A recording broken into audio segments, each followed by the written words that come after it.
Assalamualaikum warahmatullahi wabarakatuh. Hari ini hari Jumat. Seorang kiai bertanya kepada makhluk astral. Jin lah, saya katakan begitu. Hei jin, siapa manusia yang kamu takuti di dunia ini selain orang yang sedang mengerjakan sholat? Sambil cengar-cengir si jin menjawab, tukang jahit kiai. Loh, kok bisa tukang jahit? Mengapa kamu takut sama dia? Dengan badan yang mulai gemetar, si jin menjawab, aku takut di Vermak kiai. Aku baca di depan rumahnya ada tulisan Vermak segala jin. Ada gaplek kan ini. Kan aku mulane arek wis tangan mundek iki apa kan.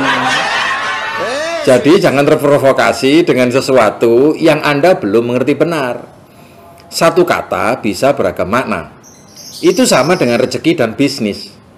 Rezeki adalah dua sisi mata uang, risiko dan rezeki, risiko dan riskun. Bisnis juga begitu. Busy bikin sibuk atau bikin keleleran. Apa keleleran? Oh mau kayak wong tandes. Bertebaran kemana-mana seperti lebah bas. Bisa juga berarti bisnis, sebuah usaha untuk saling menukarkan dan memberi manfaat antara kedua belah pihak. Nah, sama dengan bisnis asuransi. Selama yang ditukarkan sesuatu yang bisa memberikan manfaat, maka boleh saja kita ambil. Tapi perlu Anda pahami, dalam asuransi Anda tidak menukarkan antara uang premi dengan uang pertanggungan. Anda menukarkan dana iuran Anda atau setoran premi dengan sebuah ikhtiar untuk usaha saling tolong-menolong, saling melindungi kepada sesama peserta. Atas ikhtiar Anda itu, semoga dapat menjadi nilai pahala di mata kita sebagai manusia yang lemah. Atas ikhtiar itu, Anda mendapatkan santunan dana tunai dari peserta yang lain saat Anda mengalami musibah atau risiko. Santunan yang Anda terima bukanlah uang ganti untung, tapi indemnity dalam bahasa asuransi, sebagai ganti rugi. Namanya ganti rugi tidak berarti untung, tetapi memberi ganti atas kerugian yang sudah Anda alami. Karena tidak ada ganti rugi atas nyawa atau kesehatan yang hilang. Dan atas niatan Anda untuk masuk di dalam lingkungan kepesertaan yang kita sebut sebagai peserta perusahaan asuransi, maka Anda bersedia untuk membayar jasa kepada perusahaan asuransi beserta para perangkat-perangkat manajemen yang terkait. Mulai dari tim administrasi dan keuangan, tim IT, tim riset, tim penilai risiko, tim publikasi, tim manajemen investasi, tim pemasaran, tim medis, dalam bentuk dua jenis biaya. Pertama, biaya akuisisi yang dikutip selama 5 tahun di awal kontrak untuk produk asuransi unit link. Dan jenis yang kedua adalah biaya asuransi yang dikutip selama kontrak Anda berjalan atau hingga Anda menutup kontrak karena tutup usia atau karena Anda menghentikan di tengah jalan. Topik saya siang ini adalah tentang masa depan asuransi di Indonesia pada tahun 2022. Apakah cerah, setengah cerah, suram, atau malah gelap? Ada 5 hal yang menentukan masa depan pasar asuransi di Indonesia. Pandemi COVID-19 membuat tingkat kesadaran masyarakat akan produk asuransi semakin tinggi. Hal ini berdampak terhadap industri asuransi. Menurut peneliti senior sekaligus ekonom PT Bursa Efek Indonesia, Bapak Poltak Hortadero, di masa depan industri asuransi adalah salah satu industri yang masih tetap eksis. Namun demikian, setidaknya ada 5 hal yang menentukan masa depan industri asuransi. Ini kriterianya. Pertama, adalah perubahan ekonomi dan demografis yang mengubah orang ingin memiliki usia yang panjang, sehingga tingkat kesadaran akan kesehatan itu pun juga semakin meningkat.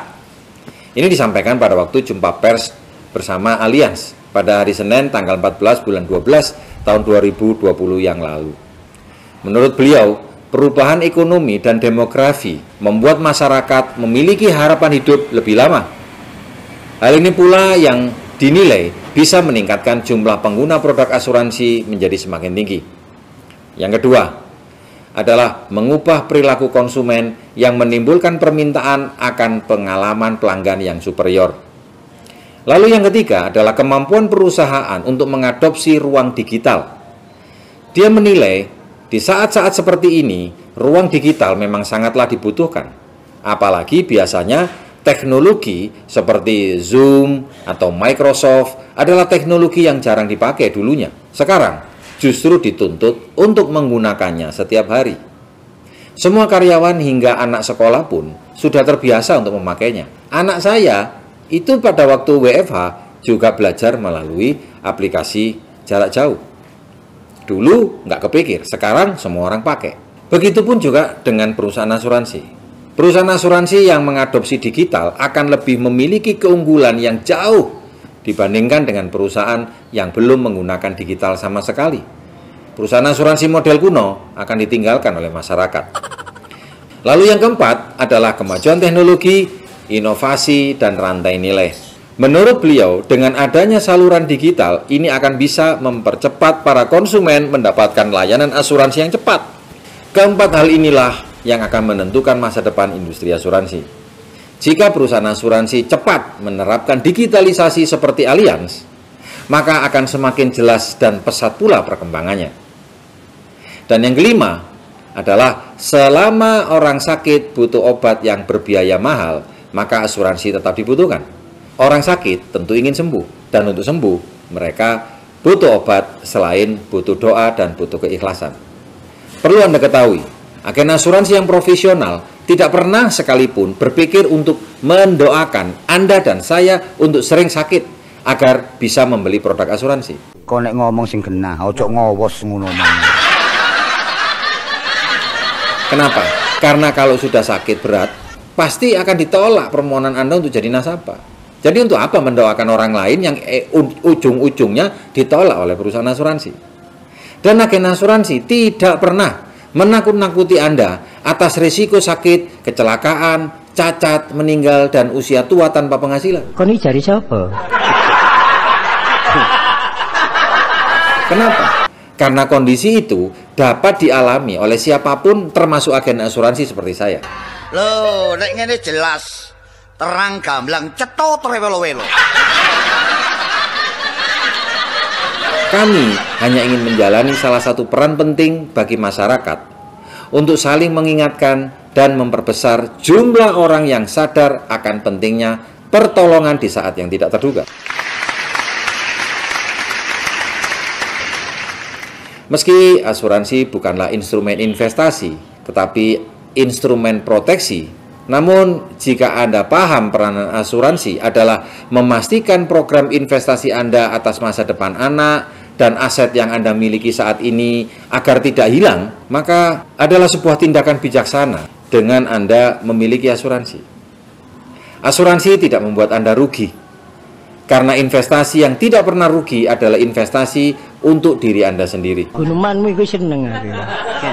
Sedikit tanya ke intil-intil. Jika Anda meyakini semuanya baik-baik saja, maka seorang yang sangat berhasil di bidang apapun selalu mempersiapkan skenario yang terburuk. Anda mengenalnya di dunia manajemen. Segala yang berhasil di dalamnya pasti terkandung visi, perencanaan, dan implementasi.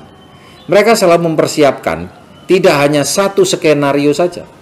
Bahkan skenario terburuk pun mereka sudah pikirkan. Bukan diniatkan untuk dijalani, namun sebagai bentuk kesempurnaan di dalam menjalani risiko bisnis. Begitu juga di dalam kehidupan. Segera miliki program asuransi saat ini juga.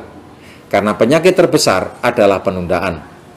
Karena waktu belum tentu milik Anda.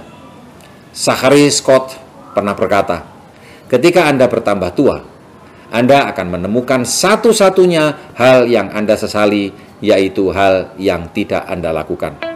Semoga bermanfaat. Terima kasih. Assalamualaikum warahmatullahi wabarakatuh.